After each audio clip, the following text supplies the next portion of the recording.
Hello. Ranjitha, congratulations. Thank you sir. Okay, ಸ್ಟೇಟ್ಗೆ ನೀವು ಈಗ ಫಸ್ಟ್ ರ್ಯಾಂಕ್.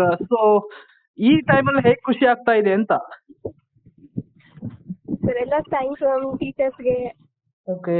ನಮ್ಮ ಹಾರ್ಡ್ ವರ್ಕ್ಗೆ. ಓಕೆ. ಈಗ ನಿರೀಕ್ಷೆ ಮಾಡಿದ್ರಾ ನಾನು ರ್ಯಾಂಕ್ ಬರ್ಬೋದು ಅಂತ ಹೇಳಿ? ಸರ್ ಕಾನ್ಫಿಡೆನ್ಸ್ ಇತ್ತು. ಎಷ್ಟು ಅವರ್ ಸ್ಟಡಿ ಮಾಡ್ತಾ ಇದ್ರಿ? ಹೇಗಿತ್ತು ನಿಮ್ದೊಂದು ಸ್ಟಡಿ ಟೈಮು, ಆ ಒಂದು ಶೆಡ್ಯೂಲು? ನಮ್ಮ ಟೀಚರ್ಸ್ ಟೈಮ್ ಟೇಬಲ್ ಹಾಕ್ಕೊಟ್ಟಿದ್ರು. ಅಂದರೆ ನೈಟ್ 11ವರೆಗೂ ಓದಿ ಮಲಗಿ ಒಂದು 4 o'clock ಎದ್ದೇಳ್ತಿದ್ರಿ. ಎಷ್ಟು ಅವರ್ ಡೈಲಿ ಒಟ್ಟು? ಮ್ಯಾಕ್ಸಿಮಮ್ ಒಂದು 5 hours. Okay okay. ಯಾವ್ದಾದ್ರು ಟ್ಯೂಷನ್ ಕ್ಲಾಸ್ಗೆ ಹೀಗೆ ಹೋಗ್ತಿದ್ರಾ ಅಥವಾ ಕಾಲೇಜ್ ವರ್ಕ್ ಮೇಲೆನಾ? ಇದೆ ಸರ್.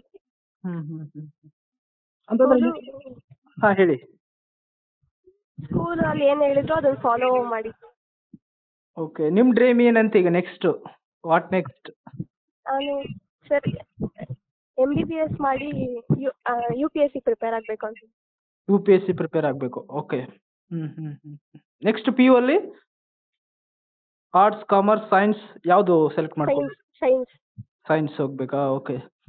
ನಿಮ್ಮ ಸರ್ ಏನಾದರೂ ಕಾಲ್ ಮಾಡಿದ್ರಾ? ನಾನು ಜಸ್ಟ್ ಮಾತಾಡಿದೆ ನಿಮ್ಮ HM ಜೊತೆ. ಹಲೋ. Yes sir. ಅದೇ ಏನಂದ್ರು? ಕಾಲ್ ಮಾಡಿ ಹೇಳಿದ್ರಾ? ಯಾರು ತಿಳಿಸಿದ್ರಾ? Yes sir. ಏನಂದ್ರು ನಿಮ್ಮ ಈ ಒಂದು ಬಿಗ್ಗೆಸ್ಟ್ ಅಚೀವ್ಮೆಂಟ್ಗೆ? ಸರ್ ಕಂಗ್ರಾಟ್ಸ್ ಹೇಳಿದ್ರು. ನೀವೇನೋ ಹೊರನಾಡಲ್ಲಿದ್ದೀರಂತೆ? Yes sir. ಟ್ರಿಪ್ಗೆ ಅಂತ ಬಂದಿದ್ದೀನಿ. ಟ್ರಿಪ್ಗೆ ಬಂದಿದ್ರಾ? ಎಸ್. ಓಕೆ. ಅಪ್ಪ ಅಮ್ಮ ಏನಂದ್ರು? ಸರ್ ಎಲ್ಲ ಖುಷಿಯಾಗಿದ್ದಾರೆ. ನಿಮ್ಮ ಫ್ರೆಂಡ್ಸ್ ಯಾರಾದರೂ ಕಾಲ್ ಮಾಡಿದ್ರಾ? ಎಲ್ಲ ಮಾಡಿದ್ರು. ಅಂದ್ರೆ ನೆಕ್ಸ್ಟ್ ನಿಮ್ಮ ಪ್ಲಾನ್ ಈ ರೀತಿ ಫಸ್ಟ್ ಬರಲೇಬೇಕು ಅಥವಾ ಮೊದಲಿಂದಲೂ ಕೂಡ ಇತ್ತು ಅಥವಾ ಎಕ್ಸಾಮ್ ಟೈಮ್ ಮುಂಚಿತವಾಗಿ ಮೊದಲಿಂದಾನು ಇತ್ತು ಸರ್ ಬರಬೇಕು ಅಂತ. ಸರಿ Ranjita, congratulations once again. Thank you sir.